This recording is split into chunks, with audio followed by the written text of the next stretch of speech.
નમસ્કાર મિત્રો, ગુજરાત ન્યૂઝમાં તમારું સ્વાગત છે। જાણીએ આજના સમાચાર। મિત્રો, હાલ જ એક મોટી ખબર સામે આવી છે। મિત્રો, હાલ હમણાં જ સમગ્ર દેશ અને ખાસ કરીને નરેન્દ્ર મોદી માટે મોટા દુઃખદ સમાચાર સામે આવી રહ્યા છે। મિત્રો, વાત કરવામાં આવે તો તમને જેમણે જણાવી દે કે ભગવાન રામની પ્રાણ પ્રતિષ્ઠા કરાવી હતી આચાર્ય લક્ષ્મીકાંત દીક્ષિતનું નિધન થયું છે। 86 વર્ષીય આચાર્ય છેલ્લા ઘણા દિવસથી ગંભીર બીમારીથી ઝપેટમાં હતા। આચાર્ય લક્ષ્મીકાંત પ્રાણ પ્રતિષ્ઠા આયોજનમાં પૂજારીઓની ટીમમાં સામેલ હતા। ને જણાવી દઈએ કે મિત્રો, તેમના મણિકર્ણિકા ઘાટ પર અંતિમ સંસ્કાર કરવામાં આવ્યા છે। રામલલ્લાની પ્રાણ પ્રતિષ્ઠા દરમિયાન લક્ષ્મીકાંત દીક્ષિત મુખ્ય પૂજારી તરીકે નિયુક્ત થયા હતા।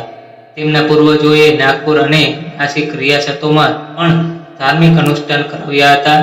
લક્ષ્મીકાંત દીક્ષિત પૂજા પદ્ધતિમાં અને સિદ્ધહસ્ત અને વારાણસીના મીરઘાટ સ્થિત સાંગવેદ મહાવિદ્યાલયના વરિષ્ઠ આચાર્ય રહ્યા હતા। તમને જણાવી દે કે મિત્રો, તમને મળતી માહિતી મુજબ આચાર્ય લક્ષ્મીકાંતના નિધનથી યુપીના સીએમ યોગી આદિત્યનાથે પણ દુઃખદ વ્યક્ત કર્યું હતું। લક્ષ્મીકાંત દીક્ષિતના નિધન પર અનેક નેતાઓએ દુઃખ વ્યક્ત કર્યું હતું। સીએમ યોગીએ સોશિયલ મીડિયા પ્લેટફોર્મ પર એક્સ પર લખ્યું હતું કે કાશીના પ્રચંડ વિદ્વાન તથા શ્રીરામ જન્મભૂમિ પ્રાણ પ્રતિષ્ઠાના મુખ્ય પૂજારી વેદમૂર્તિ આચાર્ય લક્ષ્મીકાંત દીક્ષિતનું ગોલોકગમન અધ્યયનતમ અને સાહિત્ય જગતની મોટી ખોટ છે। મિત્રો, તમને જણાવી દે કે આવી માહિતી માટે ચેનલને સબસ્ક્રાઇબ અને વિડીયોને લાઈક કરજો। મિત્રો, ધન્યવાદ।